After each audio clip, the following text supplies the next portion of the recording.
Maaga pa lang nga ng araw na ito ay naligo na ako at pagkatapos ko ngang maligo ay inayos ko na nga itong order na kukunin nga sa akin mamaya. Isa nga itong double lining top na binebenta ko nga dito online sa amin.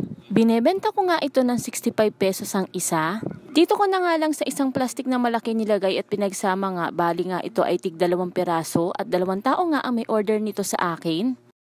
Kaya din maaga akong kumilos kanina at naligo ay dahil may aatinan kaming baccalaureate mass nito ngang grade 10 ko ng 8 AM. Pasensya na nga mga mari at late upload na nga itong mga video ko na ito. 7:30 pa nga lang ng umaga ay umalis na kami nitong anak ko at naglakad na nga lang kami at malapit lang din naman ang simbahan sa amin. Ilang minuto pa nga lang ay nandito na nga kami sa may simbahan at dito nga kami nakatambay sa may labas dahil nga merong pa rin nagmimisa sa loob nga ng simbahan at yun nga ay yung mga elementary student at parents. Medyo sinisikatan na nga kami ng araw dun nga sa pwesto namin kaya naman lumipat na nga lang kami dito sa may pinakababa ng simbahan at malilim nga dito. Bukod nga doon sa labas ng simbahan ay meron nga din mga tao dito nga sa pinagpwestuhan namin. Natapos na nga rin ang misa at naglalabasan na nga rin itong mga grade 6 student kaya naman tumaas na nga rin kami ng anak ko at nang makahanap na nga rin kami ng aming mauupuan.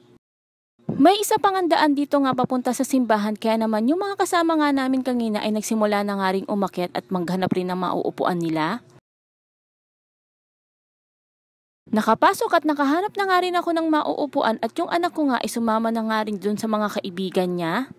Fast forward na nga tayo mga mari at natapos na nga rin ang misa. Bali nga, idediretso nga kami nito sa may school at may general practice pa nga ang parents at students. Ito nga mga nakaason na uniform ay mga senior high school nga at sinabay na nga rin sa amin sa baccalaureate mass. Pagdating naman namin dito nga sa may gym sa may school ay meron nga rin nagpa-practice para nga sa recognition. Bali nga ay hindi na rin ako naka-attend dito para sa isang anak ko. Habang nga inaantay namin silang matapos ay pumila na nga rin kami sa dapat naming pilahan para naman kapag ka nga nagsimula ang practice ay ayos na kami. Anong oras pa nga lang ito mga mari pero napakainit na rin talaga. Puti na lang talaga at may dalang nga ako ditong mini pan at ginagamit ko nga yun habang nga nakatayo nga ako dito dahil nga sobrang init talaga ng panahon. Medyo nagugutom na nga rin ako nito at nakita ko nga may nagtitinda nga dito ng fishball kaya naman yung anak ko nga ay inutusan ko at sinabi ko nga bumili nga siya na makakain namin.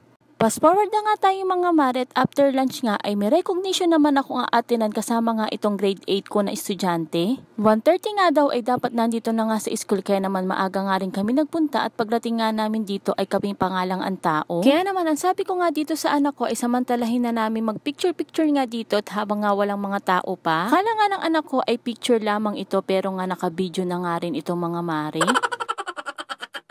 At dahil nga aatin tayo ng recognition ngayong araw ay nag-ayos-ayos lang ako ng konti mga mari at nagdamit lang ako ng simple para naman kahit papano ay maging tingin naman tayong presentable. Ito nga lang ang simpleng outfitan ko mga mari. Nagsuot lang ako ng trouser, ng cream na blouse at ito nga sandals. Nakadami na nga kami ng picture dyan kaya naman ang sabi ko nga dun sa anak ko ay maupo muna nga kami at napakainit nga. Mabuti na lang talaga at hindi namin nakalimutan dalhin ito nga mga mini pan namin. Napakahanti nga nitong mini pan na to at napaka-cute nga rin ng size. Kaya naman kung bet mo nga rin itong mga suot ko at itong nga mini pan, ilalagay ko na lang yung link sa comment section. Nicole D. Mendoza, may karangalan, anak ni Ginoong Janewell at ginang Joan D. Mendoza. Bilang magulang nga nila ay nakaka-proud nga na nakaka-receive ng gantong achievement ang mga anak ko. Ang sabi nga namin ng daddy nila sa kanila ay basta i-enjoy lang nila ang pag-aaral nila at no pressure nga kung makakuha man sila ng honor o wala. Ang mahalaga nga lang sa amin ay makapasa nga lang sila. O siya mga mare, hanggang dito na lang muna. See you on my next vlog. Thank you for watching. Bye!